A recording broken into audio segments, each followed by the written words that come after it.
महाभारत का युद्ध, 5 पांडव, कई राजाएं और 100 भाई कौरव, कई वीर और कई राजा है। 11 अक्षौणी सेना कौरव के पास, 7 अक्षौणी सेना पांडव के पास युद्ध हुआ। और युद्ध में सब कौरव पक्ष सब मारे गए। पांडव पक्ष भी कई वीर तो मरे, लेकिन पांडव 5 भाई जीवित है। उनका एक ही पुत्र उपमन्यु मारा गया, वो भी छल से। 7 बड़े बड़े वीर। ऐसा क्यों हुआ?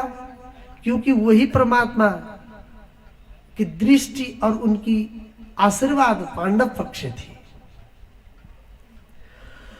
तो इतना सब कुछ होने के बाद भी दुर्योधन सुधरा नहीं। देखो, जो नहीं सुधरना है जिसको, वो किसी भी हालत में सुधरेगा नहीं। उसने श्री कृष्ण को नहीं पहचाना। अर्जुन को युद्ध भूमि में विराट स्वरूप दिखाया था, लेकिन उससे पहले ही दुर्योधन को विराट स्वरूप दे दिया गया। फिर भी वो भगवान है ऐसा समझा नहीं। वो बोलता है तो छलिया है, माया भी है। अर्जुन ने विराट स्वरूप देखे बिना ही पहचान गए ये नारायण है। जो नहीं सुधरना होता है जिसको, वो सुधरेगा नहीं। मान बड़ाई ईर्ष्या यह तीनों मुश्किल। कंचन तजनो सहज है, सहज नारी को नेह। मान बढ़ाई ईर्ष्या यह तीनों मुश्किल। कंचन, एक सून को 16 बार आग में गलाएंगे तो कंचन बनेगा। 16 बार वो लाल सा हो जाएगा। तो बहुत महंगा होता है कंचन। कंचन को त्याग सकते हैं। सुंदरी प्रियतमा पत्री स्त्री का प्रेम भी लोग त्याग सकते हैं, लेकिन मान सम्मान चाहने वाले, अपनी बड़ाई सुनने चाहने वाले और दूसरों का जो ईर्ष्या करते हैं, ये 3 अपराध नहीं छोड़ सकते। ऐसी गढ़कर बैठ जाता है हृदय। तो ये दुर्योधन सुधरा नहीं। देखो, 4 प्रकार के इंसान होते हैं, मति, सुमति, महामति और मंदमति। मति वो है जो खुद प्रसन्न रहता है, जिसको किसी का मतलब नहीं, खुद प्रसन्न होता है और किसी को दुख भी नहीं देता, ये मति है। दूसरा होता है सुमति। ये ऐसा होता है, बोलता है खुद भी जियो और दूसरे को भी जीने दो। उसकी ये भावना होगी, खुद भी जियो और दूसरे को भी जीने दो। तीसरा है महामति।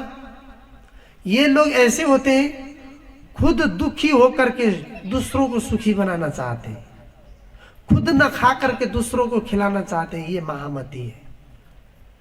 और मंदमति, सबसे ज्यादा तो मंदमति है यहाँ। ऐसे होते हैं, खुद तो डूबेगा, दूसरों को डुबाने की इच्छा होगी। अपना 5,000 नुकसान, अपना 10,000 नुकसान करके दूसरे का 5,000 नुकसान करने में उनको खुशी मिलेगी। हम तो डूबेंगे डूबेंगे सनम, साथ में तुमको भी ले चलेंगे। ऐसी जिसकी भावना होती है वो मंदमती है। ये ऐसा ही था। दुर्योधन को समझाया कृष्ण ने, एक बार समझाया था, दुर्योधन तू अपराध करता क्यों है? तुझे ये धर्म और पाप के विषय में मालूम नहीं है क्या? तू देख, मैं तुझे समझाता हूं। समझाने लगे तो दुर्योधन बोलता है, रुको कृष्ण रुको। जानामि धर्मम नचमे प्रवृत्ति, जानामि पापम नचमे निवृत्ति। धर्म क्या है मैं जानता हूं, लेकिन मान नहीं सकता, क्या करूं? पाप क्या है ये भी मैं जानता हूं, लेकिन उसको छोड़ नहीं सकता। ये मेरी परिस्थिति है, तुम समझा के क्या करो? ऐसा था वो। तो अंत में सब मर गया। उसकी जांग भीम ने अपनी गदा से तोड़ दिए। मरणासन्न अवस्था में रणभूमि में पड़ा हुआ दुर्योधन के पास गुरुपुत्र अश्वत्थामा गया, बोला मित्र तेरे लिए क्या करूं? दुर्योधन बोला, मेरा एक ही लक्ष्य है, मेरे लिए कुछ कर सकता है तो गुरुपुत्र 5 पांडव के मुंडी काट कर लेके आओ, जाओ। कर सकती हूं, हाँ क्यों नहीं। देखो है तो ब्राह्मण का पुत्र, लेकिन महाभारत युद्ध में इतना अपराधी कोई निकला नहीं। महाभारत के युद्ध में चोरी छिपे किसी ने हमला नहीं किया था। उसने ऐसा योजना बनाया, रात में सोए हुए पांडव की मुंडी काट करके लेके आऊंगा। उस धर्म युद्ध को पाप युद्ध बनाने की इच्छा है उसकी। तो कृष्ण की लीला, कृष्ण ने उस दिन ऐसा कर दिया कि जहां पर पांडव सोते थे वहां पर पांडव के 5 पुत्र सुला दिए, और जहां पर पांडव के 5 पुत्र सोते थे वहां पर पांडवों को सुला दिया। रात हो गया, अश्वत्थामा पांडव के 5 पुत्र का मुंडी काट करके लेके आया दुर्योधन के पास। सुबह जाकर के पहुंचा, दिखाया देखो तुम्हारे 5 शत्रु का मुंडी लेकर आया हूं। देखा, खुश हो गया। लेकिन थोड़ी देर बाद अच्छी तरह से देख रहा है तो वो पांडव नहीं थे, पांडव के 5 पुत्र थे। दुखी भी हो गया। अरे धिक्कार है गुरुपुत्र, तुझे मैंने मित्र बनाया, ये मेरी मित्रता भी धिक्कार है। तूने तो मेरा वंश विनाश कर दिया रे। अब इनके बाद हमारे लिए पिंड प्रदान कौन करेगा? हमें जलांजलि तिलांजलि कौन देगा? जो वीर पुत्र था उसको तो हमने खुद मारा, उपमन्यु को। ये तो बेचारे थे, तूने अपराध किया है, ऐसा कहा। और इसी सुख और दुख के बीच दो साथ में होकर के दुर्योधन अपना प्राण छोड़ देता है। इधर जब सुबह हुई, माता द्रौपदी ने देखा कि उनके द्रौपदी के 5 पुत्र के मुंडी नहीं है, धड़ है। मुंडी कहाँ है? तो अश्वत्थामा के हाथ में।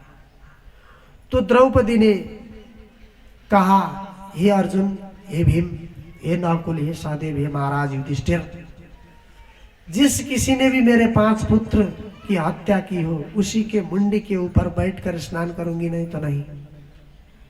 तुम अगर वीर हो तो मेरे पुत्रों का शत्रु को लेकर आ। अर्जुन सीधा गांडीव धनुष उठाया, सीधे चल दिए। भगा कर अश्वत्थामा को पकड़ करके रथ के पीछे बांध करके लेके आ रहे हैं। दूर से देखा द्रौपदी ने। मैं कथा संक्षिप्त कह रहा हूं क्योंकि ये पहले कल की कथा थी, कल ही हो जाना था, आज दूसरे दिन कर रहा हूं, तो इसलिए भागना पड़ रहा है कि नहीं?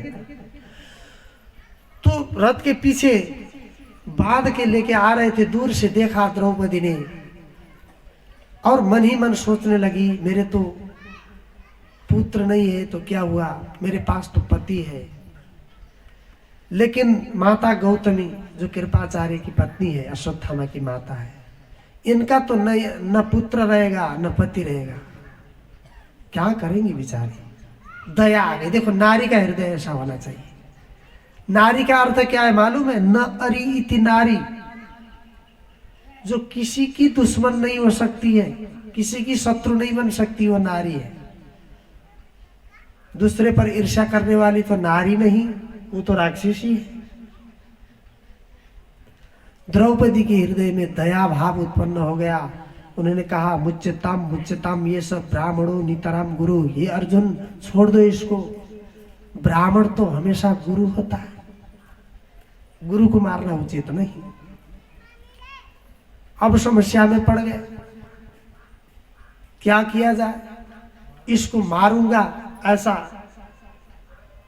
शपथ अर्जुन ने भी खा गए थे, बोल दिया था जरूर मारो। तो समस्या में पड़ गए और श्री कृष्ण की तरफ देखने लगे, प्रभु क्या करूं? ये बोल रहे ये छोड़ दो, जिसने पहले कहा था मारो। तो कृष्ण कहते हैं, ब्रह्म बंधुर न हंतव्य आतताई हदबदारहण मयैवा भयमाम नातम परिपाह्य अनुशासनम। देखो अर्जुन, आतताई जो भी है वो मारने योग्य होता है। आतताई बोले तो ऐसे ही लोग जो निहत्थे को मारता है, अबला स्त्री पर ताड़ना करता है, जो बच्चों पर हिंसा करता है, ऐसे कोई आतताई कहते हैं। आतताई जो भी है वो हमेशा मारने योग्य होता है। और ये मैंने कहा है। और देखो ब्राह्मण जो है ब्रह्म बंधुर न हंतव्य, ब्राह्मण मारने योग्य नहीं, ब्राह्मण को नहीं मारना चाहिए, ये भी मैंने कहा है। अब दोनों प्रकार से आज्ञा का पालन करो। अब क्या करेगा? भीम ताली बजा रहे, अच्छा अच्छा ज्ञान दे रहे हो, अब पागल हो जाएगा ये? ऐसे बताओ, मारना भी है नहीं मारना भी है और दोनों आज्ञा पालन करो, एक ऐसी परिस्थिति है। कृष्ण ने कहा अर्जुन को मैंने ज्ञान सुनाया, चलो जय हो, बोलिए कृष्ण कन्हैया लाल की। बेलौरी से श्री कृष्ण मंदिर के पुजारी महाराज आए हुए हैं, आपको ससम्मान स्वागत है। जय हो महाराज, ऊपर आ जाओ। बेलौरी श्री कृष्ण मंदिर के पुजारी जी, आप जानते होंगे शायद। जय हो महाराज, जय हो, ताली बजाइए, पाहुना है ना हमारे अतिथि। हाँ, तो उसके बाद क्या किया जाए? अर्जुन ने किया, उसके अश्वत्थामा के सिर पर एक मणि था, जन्मजात उसको प्राप्त था, उसका मणि निकाल दिया और मुंडन किया और उसको बदनाम करके भेज दिया। देखो विद्वान की, बड़े लोगों की अपमान ही मृत्यु से भी बढ़कर होता है, ये मृत्युदंड समान उससे भी बढ़कर होता है। ऐसा किया, ये करने के बाद अश्वत्थामा चुप नहीं बैठा, वो सोच रहा है इसका बदला तो लूंगा। वो जो गलत इंसान है, जो अपराधी है, वो कमजोर पर ये देखेंगे। अब उसके मन में अब पांडव का कैसे भी वंश विनाश करना है। अब और अभिमन्यु की जो पत्नी थी उत्तरा, उसके गर्भ में शिशु पल रहा था, उसने ब्रह्मास्त्र वहीं पर छोड़ दिया और उत्तरा रोती हुई आई, बड़ी डरी हुई थी, क्योंकि ब्रह्मास्त्र जो था पाही पाही महायोगिन, वो भी सीधे श्री कृष्ण के शरण में आई। हे महायोगी, हे परम तपः, हे परमेश्वर, हे ब्रह्म परमात्मा, बचाइए, मुझे नहीं मेरे शिशु को बचाइए, मैं मरूं तो कोई गम नहीं, लेकिन ये शिशु बचना चाहिए। परमात्मा श्री कृष्ण अंगुष्ठ मात्र मबलम, छोटे अंगुष्ठ बराबर होकर के गर्भ प्रवेश करते हैं और ब्रह्मास्त्र से उस शिशु का रक्षा करते हैं। और उस शिशु को रक्षा करने के बाद अब बोलते हैं अब मैं जाता हूं द्वारका, क्योंकि द्वारका से मैं आया बहुत साल बीत गया है। तो जब द्वारका जाने की तैयारी कर रहे तो माता कुंती स्तुति करने लगी, हे परम परमेश्वर, हे महायोगी, हे महान तपः, आप मत जाइए, ऐसा कहने लगे। तो देखो कृष्ण की बुआ है कुंती, कृष्ण के पिताजी की बहनी है। अब वैसे तो भतीजा होते हैं कृष्ण। आज परम परमेश्वर करके स्तुति की तो हंसते हुए कहा कृष्ण ने, अब बुआ तुमने मुझे परम परमात्मा बना ही दिया है, तो मांगो, क्या मांगना है, कोई कमी है क्या? अब ध्यान देने वाली कथा यह है, उन्होंने क्या मांगा? आप लोग होते तो क्या मांगते?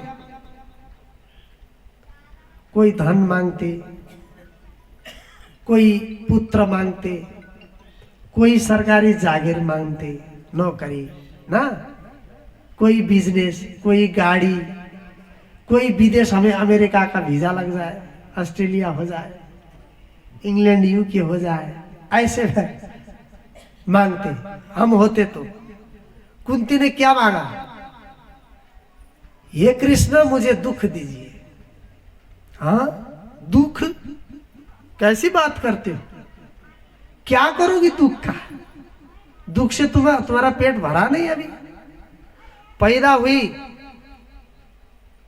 एक जगह और लेके दे दिया दूसरे को, राजा कुंती भोज को दिया। उनका नाम कुंती नहीं था, उनका नाम कुछ और ही था। राजा कुंती भोज ने पाला है, इसलिए उनका नाम कुंती रखा गया है। तो उनका नाम था प्रथा। प्रथा था उनका नाम। तो दूसरे के घर में पली बड़ी और विवाह हुआ जिसके साथ वो जन्मजात रोगी। पांडु का अर्थ क्या होता है? पीलिया रोगी। जन्मजात जंडिस से ग्रसित थे। रोगी के साथ, वो भी रोगी जल्दी मर गए, विधवा हो गई। 5 पुत्र अनाथ, उनको पालना पोसना, वो भी सहजता से नहीं। दुश्मन पुत्र 5, दुश्मन 100, शत्रु 100, 5 पुत्र के लिए। कभी विष खिलाया गया, मारने की कई बार कोशिश हुई। पुत्र वधू का भरी सभा में अपमान हुआ, चीरहरण हुआ और लाक्षागृह में मारने की कोशिश। 14 वर्ष वनवास, इतना युद्ध, इतने लोग मरे, अब फिर भी दुख मांग रही हो? दुख से तुम्हारा पेट भरा नहीं है? तो कुंती कहती है, विपदः सन्तुनः सस्व तत्र तत्र जगद गुरु भवतो दर्शनम यस्याद पुनर्भव दर्शनम। हे परमात्मा, जब मैं दुखी थी तो तुम साथ में थे। अब मेरे पुत्र सम्राट बने, मेरा कोई शत्रु नहीं। अब मैं सुख से महल में रहने जा रही हूं तो तुम जा रहे हो, ऐसी सुख का मैं क्या करूं? ऐसी सुख का मैं क्या करूं जिस सुख के कारण तुम दूर हो रहे हो? इसलिए मुझे दुख देते रहो और मेरे पास बैठे रहो मेरे प्रभु। ऐसा मांग, ये है भक्ति भाव। अकामः सर्व कामो वा मोक्षे काम उदारदि तीव्रेण भक्ति योगेन यजतः पुरुषं परम। हनुमान ने भी कहा, देखो, कहा हनुमंत विपत्ति पर्व सोई जब तब सुमिरन भजन न होई। दुख पड़ेगा तो ही लोग समझते हैं ना परमात्मा को। कबीरदास जी ने भी कहा है, दुख सुख में सुमिर, दुख में सुमिरन हर कोई करे, सुख में करे न कोई। जो सुख में सुमिरन करे तो दुख काय को हो। लोगों की समस्या ये है और इसलिए कहती है दुख दो। अगर तुम नजदीक रहते हो दुख दो, तुम दूर होना चाहते हो तो ये सुख मुझे नहीं चाहिए। तो कृष्ण कहते चिंता मत करो, जब तुम याद करोगी तुम्हारे लिए मैं हाजिर होऊंगा। अब मुझे द्वारका भी देखना है, ऐसा कहते हैं। देखिए, 4 प्रकार का मद मनुष्य को परमात्मा से दूर करता है। 4 चीज ध्यान देना। ये ज्ञानी होना है ना, तो विद्या, ज्ञानी लोग भी परमात्मा से दूर ही रहते हैं। क्यों? क्योंकि ज्ञान में भी मद है, अहंकार होता है। और जवानी, जवानी का मद, धन का मद और सत्ता का मद, अधिकार मद, ये 4 प्रकार के मद जिसके पास है वो भगवान के नजदीक नहीं हो सकते।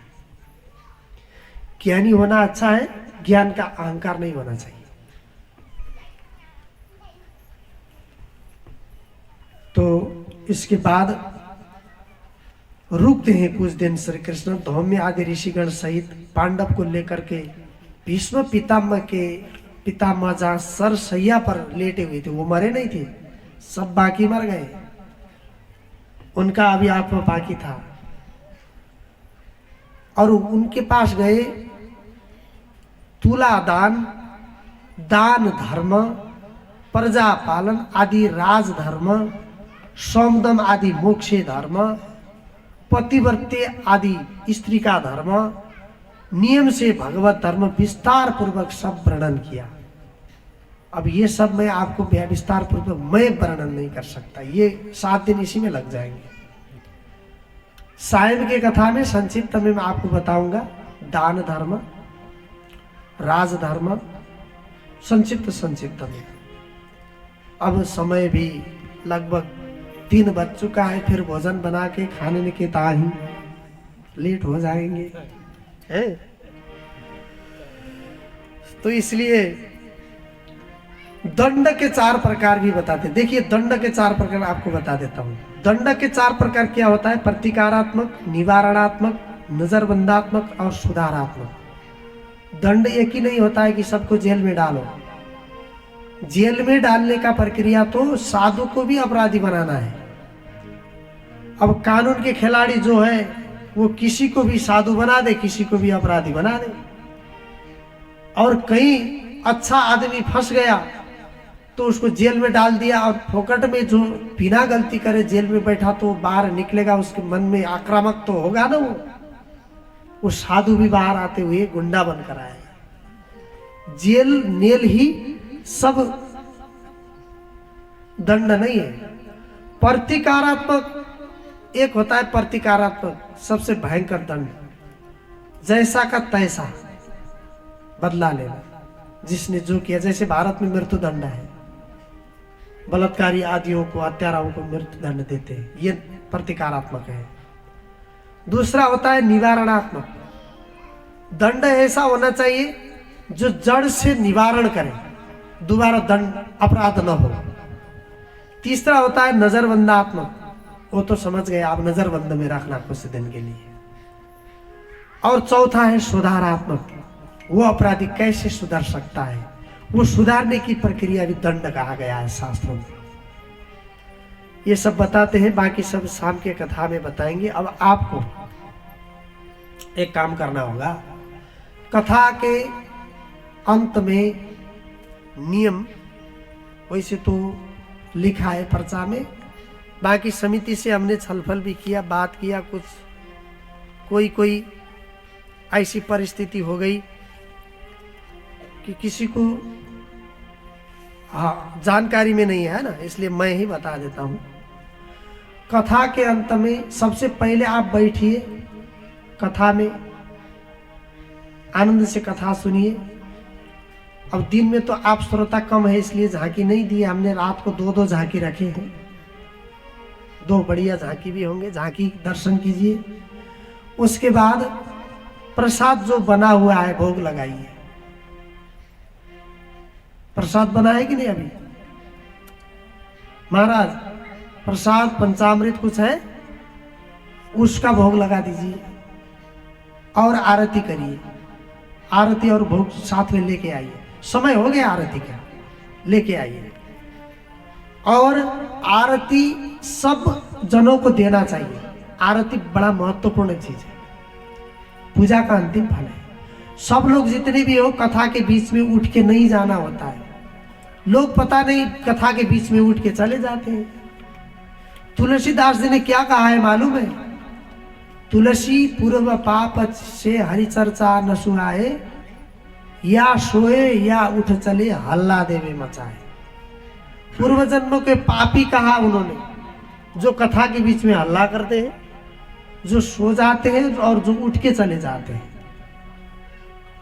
तुलसी पूर्व पाप से हरि चर्चा न सुनाए, या सोए या उठ चले हल्ला देवे मचाए। तो अंत में आरती और प्रसाद लेकर ही जाना होता है कथा सुनने आए हो तो। अब लोग झांकी देखेंगे, झांकी खत्म, उठ के चले गए, बाकी कोई मतलब नहीं। ऐसे लोगों को मैं कहता हूं आना, नहीं आना मैं किसी को नहीं कहता, आना। लेकिन जो बीच में उठ के जाने वाले लोग पीछे बैठना, आगे मत बैठना, क्योंकि डिस्टर्ब होता है। आगे सुनने वाले श्रोता बैठते हैं, उनके बीच में आके बैठ जाओगे और बीच के उठ के जरा रास्ता दीजिए। अब कथा चलेगा, आप बोलेंगे जरा रास्ता दीजिए वहां पर, तो जो जिसको भी बीच में उठ के जाना है पीछे की तरफ बैठे। पीछे से कोई निकल के गया तो किसी को डिस्टर्ब नहीं, है कि नहीं बात बराबर? कौन आया कौन चला गया कोई बात। हाँ, ऐसा करना और आरती प्रसाद लेकर ही जाना। और सबसे महत्वपूर्ण बात आपको बता दूं, कथा प्रसंग में आगे आएगी, फिर भी मैं बता देता हूं अभी भी। पूजा 3 प्रकार के हैं, उसमें उत्तम कौन, कनिष्ठ कौन, मध्यम कौन, ये जानना होता है। उत्तम मानसी पूजा, ग्रंथ पूजा च मध्यमा, अधमा कल्पिता पूजा, बाह्य पूजा धमाधमा। सबसे उत्तम पूजा ये है जो आप मानसिक पूजा करेंगे यानी ध्यान करेंगे, साधना करेंगे, मंत्र जप करेंगे, ये सबसे उत्तम पूजा है परमात्मा। और मध्यम पूजा यह है ग्रंथ पूजा। ये जो ग्रंथ है श्रीमद् भागवत महापुराण जो है, इनकी पूजा मध्यम मानी गई है, क्योंकि भगवान कैसे हैं, इनका धाम कैसा है, कैसे बाल, कैसे आंख, कैसे नाक, कैसे गाल, ये ग्रंथ ने बता दिया। उसी हिसाब से मूर्ति बनाने वाले ने बनाया है। तो मूर्ति से बढ़कर ये पुस्तक होता है। तो मध्यम पूजा और कनिष्ठ मूर्ति पूजा है। इसलिए व्यास पूजन यानी पुस्तक पूजन महत्वपूर्ण है। तो आप एक बार दर्शन कर सकते हैं, व्यास में ढोग लाग सकते हैं अपनी इच्छा से, जबरदस्ती किसी को नहीं है। आपको अगर श्रद्धा है, प्रेम है, तो ढोग लाग सकते हैं व्यास का और पुस्तक का। और वो ढोग लाग करके ही आपको घर जाना होता है। अंतिम बात यह है।